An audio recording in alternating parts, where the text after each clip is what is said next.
तो B series का जो पहला टर्मिनोलॉजी है वो है बैलाड। तो देखिए बैलाड क्या है। According to M H Abram, ballad is a short definition of popular ballad. तो बैलाड को पॉपुलर बैलाड भी कहा जाता है। क्यों? क्योंकि ballad is a literary term which is popular by the popular culture. Okay, तो पॉप कल्चर होता है, एक होता है मतलब मास और क्लास, जैसा कि आप लोग जानते हैं कि पॉपुलर कल्चर यानी जो नॉर्मल कल्चर होता है पॉप कल्चर, और एक एस्थेटिक कल्चर भी होता है जो कि ज़्यादा मतलब पॉपुलर नहीं होता, जैसे कि आर्ट फिल्म और मसाला फिल्म वैसे ही।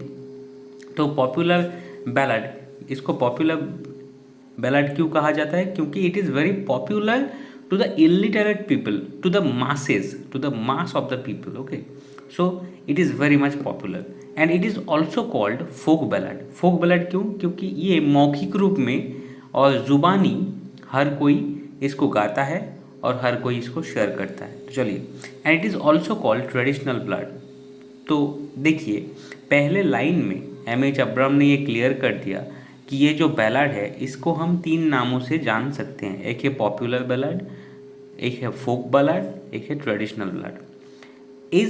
It is a song, so it is basically a song and it is transmitted orally, मतलब ज़ुबानी तरीके से, मौखिक रूप से ये क्या होता है? ट्रांसमिट होता है। ट्रांसमिट मतलब एक जगह से दूसरी जगह या फिर एक आदमी से दूसरे आदमी तक पहुंचता है, not through written format but only oral format. मतलब जैसा कि आप एक गाना गाए तो आपने गाना लिखा, लेकिन आपने गाने को लिखा नहीं, आपने गाने को सुनाया, फिर उन्होंने दूसरी जो लोग हैं उसको ये गाना सुनाया। तो ऐसे ही मौखिक रूप से एक आदमी से, एक इंसान से दूसरे इंसान तक ये पहुंचता था।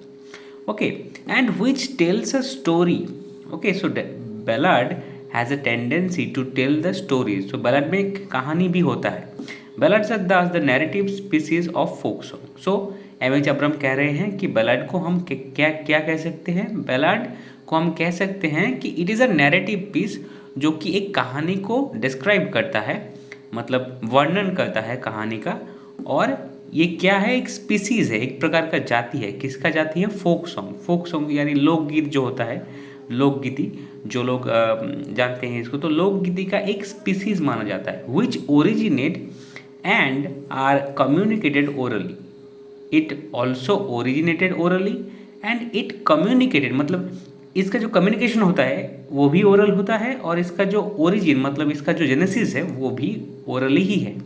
मतलब ये नहीं है कि कोई एक गाना लिखा, फिर वो गाना पॉपुलर हुआ, फिर वो गाना ओरली मतलब हर किसी के जुबान पर पहुंच गया, ऐसा नहीं है। ये पैदा भी होता है ओरली, मतलब एक कवि है जो कि उतना ज़्यादा पॉपुलर नहीं है, वो अपने बातों से ही गान को, मतलब जो सॉन्ग है और जो गाना है उसको क्रिएट करता है, और बातों ही बातों में एक सॉन्ग बना देता है। जैसा कि अन्नू कपूर को आपने देखा होगा कि बातों बातों में एक म्यूज़िक कंपोज कर दिया, उसने लिखा नहीं लेकिन मौखिक रूप में उसको बना दिया, फिर उसको गाने लगा। तो इस तरह का है। देन चलिए नेक्स्ट क्या कह रहे हैं। Among illiterate only partly illiterate literate people, और ये किन लोगों में ज़्यादा मशहूर है? इलिटरेट, जो कि ज़्यादातर पढ़े लिखे नहीं होते हैं। In all probability the initial version of ballad was composed by a single author. So M H Abram कह रहे हैं कि जो भी हो, जैसा भी हो, कोई भी ओरिजिनेट का स्टोरी हो, जैसे भी बनाया गया हो, लेकिन जो बैलाड हैं वो एक सिंगल आदमी के द्वारा लिखा, मतलब रचना किया गया था, नॉट लिखा बट रचना किया गया था, और एक सिंगल आदमी ने ही इसकी सूचना या फिर इसकी स्थापना की थी। बट कौन था वो जिसने इस तरह का खूबसूरत एक मतलब गाना तैयार किया? वो कौन था? Who is the father of ballad? We don't know, and still at the present time we don't know, because he is anonymous. जैसा बियोल्फ का जो राइटर है वो एनोनिमस है, वैसे ही बैलाडो के जो राइटर है वो भी एनोनिमस ही रहते थे। स्पेशली द मतलब जो ट्रेडिशनल बैलाड है और जो जो मतलब ओरली स्प्रेड होता है, वो बैलाड का हम लोग को आज तक जो फादर है कि किसने पहला बैलाड लिखा था उसको हमें मालूम नहीं चला है। लेकिन एम एच अब्राम कह रहे हैं कि जो भी हो, the ballads are written by a single author and then it is transmitted through generation and generation. Okay, चलिए।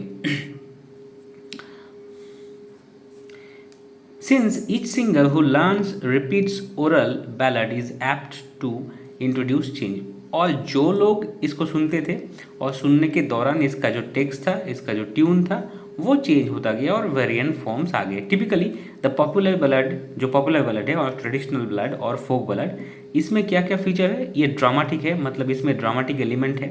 कॉन्डेंस्ड है, मतलब छोटा सा, मतलब एक कॉन्साइज है। एंड सबसे बड़ा जो फीचर है वो इम्पर्सनल। अभी इम्पर्सनल क्या है? इम्पर्सनल यानी द ऑथर और the poet do not participate in the story, मतलब ऑथर उस स्टोरी में नहीं रहते, वो इम्पर्सनल रहता है। और इसीलिए टी.एस. एलियट ने भी बैलेट को कभी मतलब काफ़ी तारीफ किया था कि जो ऑब्जेक्टिविटी है और जो इम्पर्सनलिटी है, कि एक ऑथर जो लिख रहा है उसका जो पर्सनल एलिमेंट है वो इसमें नहीं मिस जा रहा है, वो इसमें नहीं मिक्स हो रहा है। तो ये एक बड़ी बात थी। तो ये इसका 3 फीचर है, एक ड्रामेटिक, एक कॉन्डेंस और एक impersonal. And the narrative begins with the climactic episode. तो जब नैरेटर जो बैलेट लिख रहा है और जो बैलेट गा रहा है वो शुरू करता है क्लाइमेक्टिक जो एपिसोड होता है, क्लाइमैक्स से, या फिर आप कह सकते हो इन मीडियास रेस से।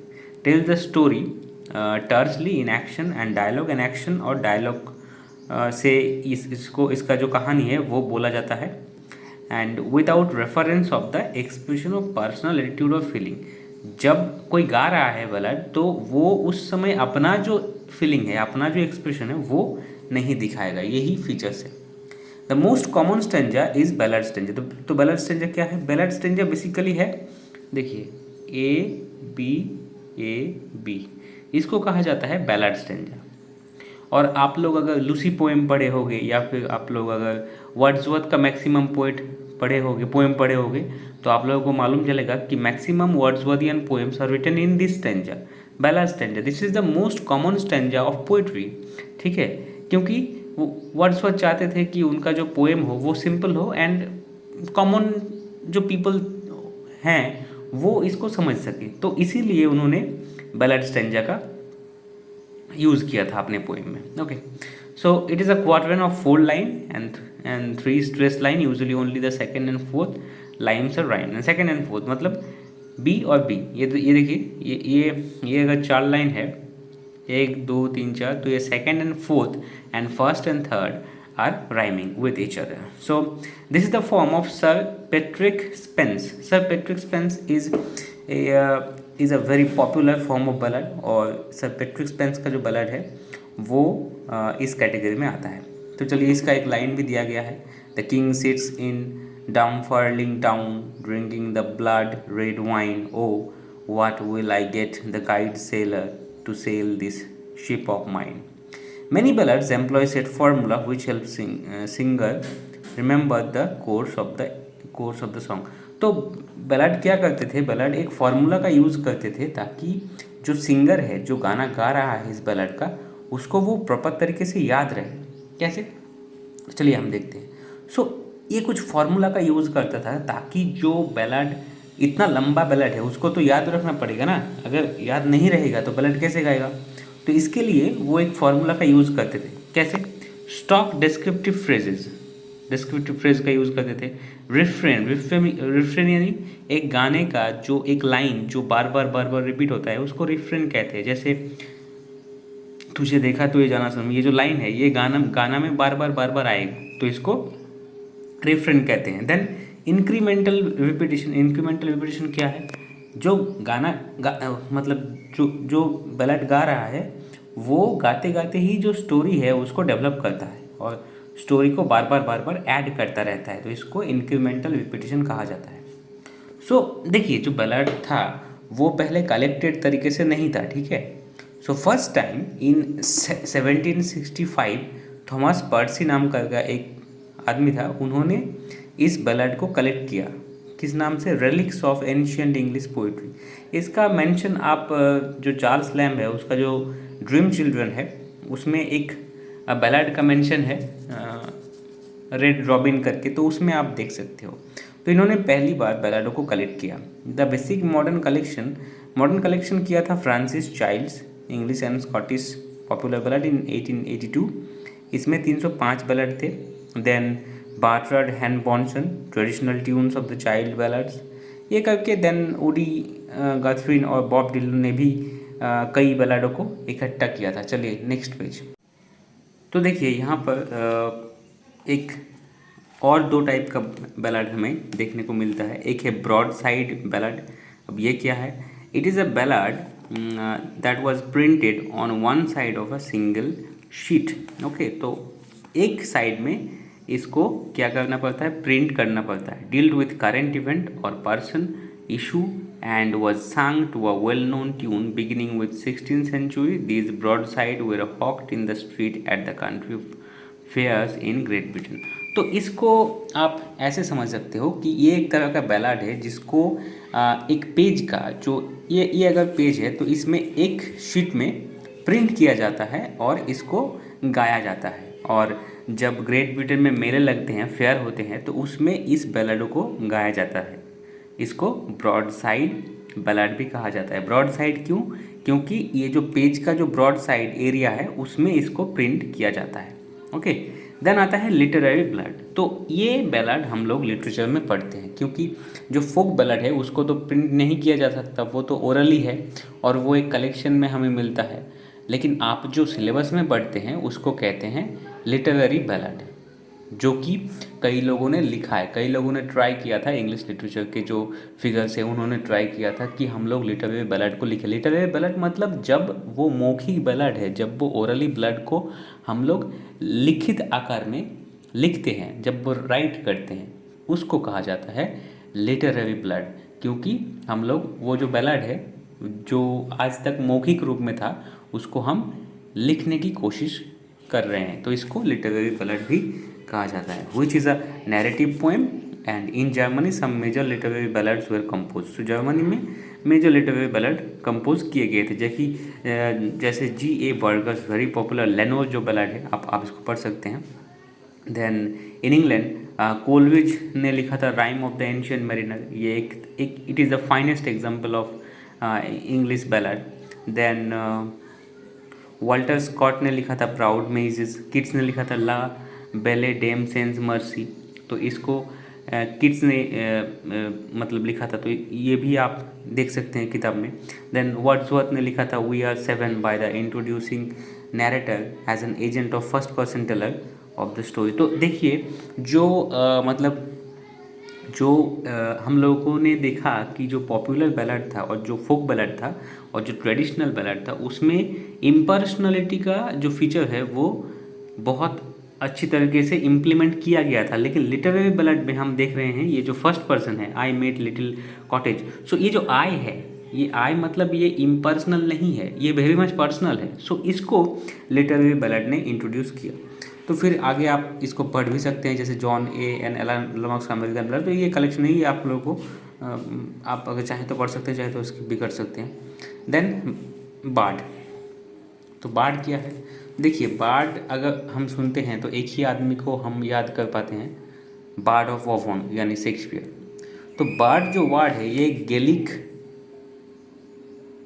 प्रोविंस का एक वर्ड है। गैलिक मतलब it is connected to Ireland and Scotland. तो आयरलैंड का आप लोगों को मालूम है कि केल्टिक और सेल्टिक जो रेवोल्यूशन हुआ था, जो केल्टिक वर्ड है, केल्ट जो पीपल है जो कि माना जाता है they are the ancient people of Ireland and Scotland. तो उन लोगों को गॉल कहा जाता है, गैलिक, तो उन लोगों को गैलिक कहा जाता है। तो ये जो वर्ड है बार्ड, ये गैलिक वर्ड है and in English in mid 15th century as a name for professional poets. तो बार्ड कहा जाता है उन लोगों को जो प्रोफेशनल पोइट होते हैं। प्रोफेशनल पोइट मतलब पोइट हु टेकन राइटिंग और पोइट्री एज देयर प्रोफेशन, ठीक है, who operated in Celtic societies Ireland, Scotland, Wales, Cornwall and Britain. तो इन जगहों पे जो लोग प्रोफेशनल पोइट की तरह काम करते थे उसको क्या कहा जाता था? बार्ड कहा जाता था। ओके, देन देखिए Then, in Ireland, bards constituted a learned, professional and hereditary class. तो आयरलैंड में जो बार्ड होते हैं वो क्या होते हैं? लर्नेड मतलब highly educated, professional, very much professional, and hereditary मतलब जो पिता अगर बार्ड हो तो उसका बेटा भी बार्ड ही होगा। तो ये मतलब जनरेशनल टाइप का था, ठीक है। The bardic tradition ended in the 13th century. तो 13th सेंचुरी में वेल्स में जो ट्रेडिशन था बार्ड का वो ख़त्म हो गया। In mid 17th century in Ireland and in mid 18th century in Scotland. तो हर जगह, वेदर इट इज़ आयरलैंड और इट स्कॉटलैंड, 18th-13th सेंचुरी के अराउंड ये सभी खत्म हो गए। The concept of bard reappeared however in the context of Celtic revival. जब केल्टिक रिवाइवल हुआ, आप लोगों को पता है, W.B. येट्स और जो लेडी ग्रेगोरी थी उन्होंने किया था, तो उस समय इसका चलन फिर से हो गया। Then Thomas Gray the bard, a Pindaric ode 1757 is composed in the passionatic heroic language of Wales. Then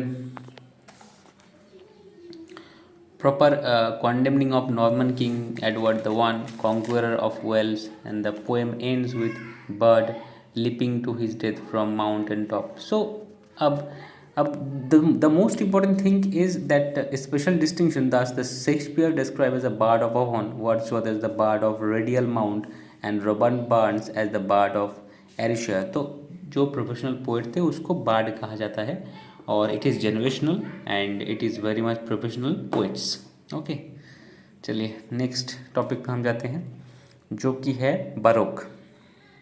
okay, देखिए तो बरोक क्या है? Baroque is a term applied by art historian. Okay, art historian जो होते हैं, art की history मतलब art का जो हिस्टोरी है वो लोग उसको देखता है, जो आर्ट हिस्टोरियन होते हैं उसके ऊपर ये अप्लाई किया जाता है। But now it is applied to a style of architecture. मतलब ये जो बिल्डिंग होता है, बिल्डिंग जैसे बनता है उसका एक तरह का स्टाइल है। Sculpture and painting emerged in Italy. तो बारोक का जो मतलब जेनेसिस था, मतलब जन्म था, वो इटाली में हुआ था beginning in the 17th century, then spread to Germany and other countries of the Europe.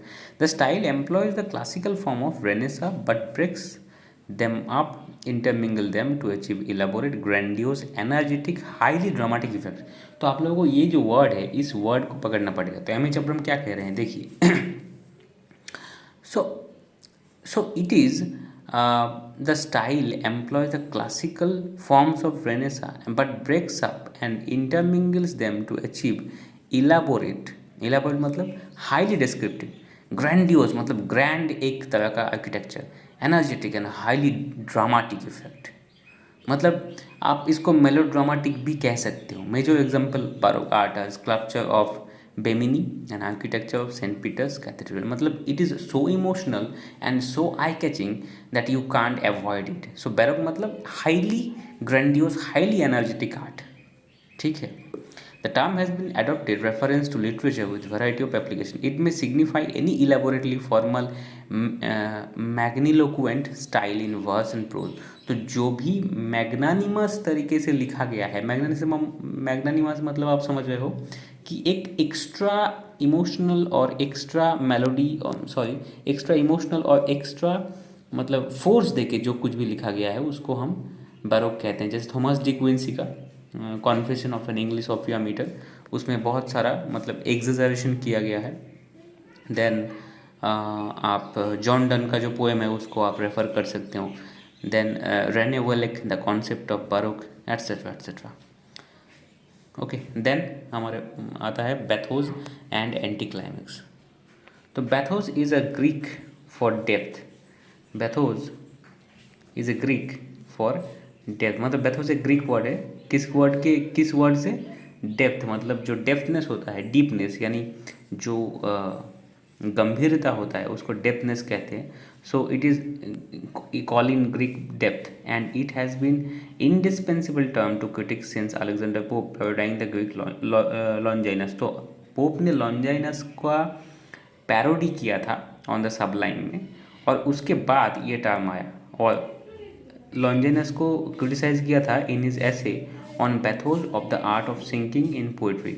With mock solemnity, Pope assures his reader that undertakes to lead them as it were by hand and gentle downhill way to bathos. तो जो बेथोस है वो gently आपको नीचे ले जाता है, ठीक है। जैसा एंटी क्लाइमैक्स होता है, तो एंटी क्लाइमैक्स क्या करता है, एंटी क्लाइमैक्स मोस्ट इम्पॉर्टेंट जो चीज़ें हैं वो शुरुआत में रखता है और जो कम इम्पॉर्टेंट चीज़ें हैं उसको बाद में रखता है। तो इसको एक डाउनफॉल की तरह आप देख सकते हो। The word ever since has been used for unintentional descent in literature when staining to be pathetic or passionate elevated the writer overshoot the mark and drops into trivial। so first वो लोग आपको important चीज़ें बताएंगे, फिर अचानक एक जो उतना ज़्यादा important नहीं है उसको describe करने लगेंगे। so it is pathos। Okay, चलिए नेक्स्ट पेज। तो यहाँ पर देखिए एक एग्जाम्पल दिया गया है बेथोस का, for God, for country and for real. तो यहाँ पर फॉर गॉड पहले बता रहा है, फिर कंट्री, फॉर रियल ये लग एक प्लेस है। तो ऐसे करके एक डाउनफॉल होता है, ग्रेजुअल डाउनफॉल ऑफ फीलिंग्स और emotions. Is a pathetic because moves intended to climax is an ascending sequence of importance in its rhetorical order but to unintended descent in its reference। Okay, at least for someone who is not Yale graduate even major poets sometimes fall unwittingly into same rhetorical figure। Major poet में भी हमें देखने को मिलते हैं, जैसे कि the prelude में वर्ड्सवर्थ में इसको लिखा है इस लाइनों में। तो इसको एंटी क्लाइमैक्स भी कहा जाता है, लेकिन एंटी क्लाइमैक्स में क्या होता है, anti climax is not derogatory, it is non derogatory. लेकिन जो बेथोस है वो डेरोगेटरी है, और एक डेरोगेटिव मतलब किसी को बदनाम करने के लिए या फिर उसका जो नाम है वो ख़राब करने के लिए इसका यूज़ किया जाता है। जैसे कि थॉमस ग्रे ने एक मॉक हीरोइक जो ओड लिखा था, ode on the death of favourite cat, इसमें भी हमें बेथोस या फिर एंटी क्लाइमैक्स देखने को मिलते हैं। तो चलिए इसके बाद हमारा जो नेक्स्ट टॉपिक है वो है बीट राइटर्स। देखिए बीट राइटर जो है वो जो अफ्रीकन अमेरिकन जो एक ट्रेडिशन है उसमें जो मॉडर्न राइटर थे, जो मतलब जो हिस्टोरिकल या फिर जो पुराना है उसके खिलाफ एक रेवोल्यूशन देखा गया, ठीक है। एक स्ट्रक्चरल जो एक यूनिटी उसके खिलाफ जो एक मतलब एक रिवोल्ट टाइप देखने को मिला आर्ट में, उसको बीट ट्रेडिशन या फिर बीट राइटर कहा जाता है। Beat writer associated with the American writers. Okay, देखिए चलिए देखते हैं क्या है इसमें। So beat writer identify loose knit of group of poets and novelist. So novelist और जो पोएट्स है उसका एक ग्रुप है। कब का ये है, second half of the 1950s and 1960s। तो 1960s एंड 1950s का जो सेकेंड हाफ था उसमें एक ग्रुप था, उसको कहा जाता है बीट राइटर। वो shared a set of social attitude anti establishment. तो देखिए ये वर्ड काफ़ी इंपॉर्टेंट है। एंटी एस्टेब्लिशमेंट मतलब जो एस्टेब्लिश नॉर्म्स है सोसाइटी का उसके खिलाफ एक मूवमेंट चलाना, ठीक है। Literary moral value in the favor of unfettered self-realization and self-actualization. The beat writer often performed in coffee house, other public places, and accompaniment of drums or jazz. So beat writer कहाँ perform करते थे, coffee houses में, public places में, और उनका जो performance होता था उसके साथ ड्रम्स और जैज़ का यूज़ होता है। जैज़ म्यूज़िक का एक यूज़ हमें देखने को मिलता है, ठीक है। तो जो अगर हम एग्जाम्पल की तरफ देखें तो इनका झुकाव बुद्धिज़्म की तरफ था। Buddhism, Jewish, Christian mysticism. Allen Ginsberg इसका सबसे बड़ा एग्जाम्पल है, और उनका एक पोएम है हाउल करके, आप उसको देख सकते हो। The Jack Kerouac's on the road etcetera. तो ये एक बीट राइटर का एक ट्रेंड है। नेक्स्ट चलिए बायोग्राफी। तो बायोग्राफी तो आप जानते हैं कि किसी के ऊपर अगर हम कुछ लिखें तो उसको बायोग्राफी कहते हैं, ठीक है। John Dryden defined biography as the history of particular man's life. John Dryden ने कहा था कि बायोग्राफी क्या है, बायोग्राफी है किसी आदमी का जो इतिहास है, उसका जो जीवन का जो इतिहास है उसको अगर हम रिकॉर्ड करें तो उसको बायोग्राफी कहते हैं। तो बायोग्राफी का चलन जो है वो बहुत पुराना है लिटरेचर में। Okay, both ancient Greeks and Romans produce short formal lives of individual. जो एंशंट जो पोएट थे, जो रोमन पोएट्स थे, उन्होंने भी मतलब जो बायोग्राफिया था मतलब बायोग्राफी का लिखने का जो चलन है उसको निभाया था। पैरेलल लाइव्स हम देखते हैं ग्रीक को, ग्रीक में हमें देखने को मिलता है। फिर सर थॉमस नॉर्थ जो जिन्होंने ट्रांसलेशन किया था, नॉर्थ ट्रांसलेशन ऑफ प्लूटार्क, ठीक है, जिनसे जो शेक्सपियर ने सोर्स लिया था अपने रोमन प्लेओ का। फिर हिस्टोरियोग्राफी एक तरह का अलग है बायोग्राफी से, लेकिन सॉरी हेजियोग्राफीज एंड क्रॉनिकल को, जो एंग्लो सेक्शन क्रॉनिकल था उसको हेजियोग्राफी भी कहा जाता है। Then Isaac Walton lives of English poet Samuel Johnson. तो इस तरह का बायोग्राफी सभी ने ट्राई किया था। और ऑटोबायोग्राफी तो आप लोगों को पता है कि अगर कोई जो लिख रहा है, जो अगर वो खुद की लाइफ के ऊपर लिखे तो उसको ऑटोबायोग्राफी भी कहा जाता है। मेमोयर मतलब जो डिस्टिंग्विश फॉर्म ऑफ ऑटोबायोग्राफी, मतलब अगर आप फॉर एग्जांपल अगर शाहरुख खान अपना बायोग्राफी लिखते हैं, लेकिन बायोग्राफी में सिर्फ वो इम्पोर्टेंट लोगों से मिलना, important meeting, important official work अगर उसको रिकॉर्ड करे तो उसको मेमोयर कहा जाता है। लेकिन ऑटोबायोग्राफी में हर कुछ लिखा जाता है। तो आप कह सकते हैं कि memoir is the smaller version of autobiography. Then diary है, जर्नल है, तो ये आप देख सकते हैं। तो डायरी में आप कुछ इंटरेस्टिंग नाम यहाँ पर देखने को मिलेगा, जैसे कि सैमुअल पेपीज जो कि हम एज ऑफ ड्राइडन में दिखे थे। देन जॉन एवेलिन, ये लोग डायरिस्ट हैं। जेम्स बोजवेल जिन्होंने लाइव्स ऑफ सैमुअल जॉनसन लिखा था, ठीक है। Then spiritual autobiography, Michel de Montaigne's essays उन्होंने जो लिखी थी। रूसोज कॉन्फेशन, गेटेज डिक्टन, then John Bunyan's grace abounding. Okay, so ये सब बायोग्राफी की कैटेगरी में, सॉरी ऑटोबायोग्राफी की कैटेगरी में आता है। फिर प्रिल्यूड, ओके, वर्ड्सवर्थ का प्रिल्यूड भी है। फिर इस पेज में अगर आप आएंगे तो James Joyce portrait of the young man as artist, Ralph Ellison invisible man. तो ये सब ऑटोबायोग्राफी के जो कैटेगरी है उसमें आते हैं। फिर चलिए अब हम लोग देखते हैं ब्लैक आर्ट मूवमेंट। ओके, तो ब्लैक आर्ट मूवमेंट भी वही अमेरिकन जो अफ्रीकन अमेरिकन जो ब्लैक पीपल है उनका एक आंदोलन था, एक मूवमेंट था। It is a literary movement. Okay, so literary movement मतलब क्या? लिटरेरी मूवमेंट मतलब जो मूवमेंट हम लिटरेचर में लिखते हैं।